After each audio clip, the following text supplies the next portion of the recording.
সময়ের সাথে পরিবর্তন হয়েছে পারফরম্যান্সের গ্রাফ, কখনো ঊর্ধ্বমুখী, কখনো বা প্রত্যাশা মেটাতে না পারার দায়টাও চেপেছে কাঁধে। কিন্তু সেসব ছাপিয়ে মোস্তাফিজ যে ক্রিকেটের ছোট্ট ফরম্যাটে দেশের সেরা, সে খবর কি আছে? রেকর্ডের কথা বললে বাংলাদেশ থেকে সবার আগে নাম আসে সাকিব আল হাসানের। টেস্ট, ওয়ানডে কিংবা টি-20 সাকিবকে সরিয়ে তার জায়গা দখল করার যেন কেউ নেই। কিন্তু এবার সাকিবের পাশে বসেছেন, তাকে সরিয়েও জায়গা করে নিয়েছেন মোস্তাফিজ। অভিজ্ঞতার ব্যবহার করেছেন টি-20 ক্রিকেটে, গড়েছেন ডট বলের এক বিশ্ব রেকর্ড।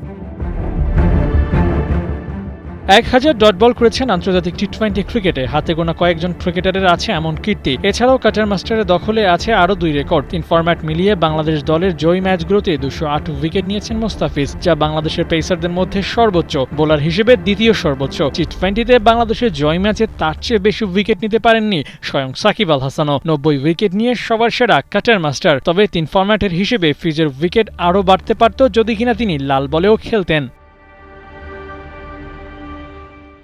প্রাইম মুস্তাফিজকে ফিরে না পাওয়ার আক্ষেপ হয়তো যে কারো থাকতেই পারে, তবে কাটার মাস্টার নিজেকে নিয়ে ভাবছেন, আরও ভালো করার চেষ্টা করছেন, তা জানিয়েছিলেন ওয়ানডে ক্যাপ্টেন মেহেদী মিরাজ। মাঠের পারফরম্যান্সেও তার প্রমাণ মিলছে। সবশেষ টি-20 ম্যাচে 3 ওভারে 14 রান নিয়েছিলেন 1 উইকেট। সেই 18 বলের মধ্যে 8 বলই ছিল ডট। উইকেট আর ডট বলের কম্বিনেশনে ঠিক রাখার চেষ্টা অব্যাহত রাখছেন কাটার মাস্টার। লঙ্কা সিরিজে আরও এক ম্যাচে মাঠে নামার অপেক্ষায় আছেন মুস্তাফিজ। নামের সাথে আরও কিছু উইকেট যোগ করার সুযোগ এই বাঁহাতির।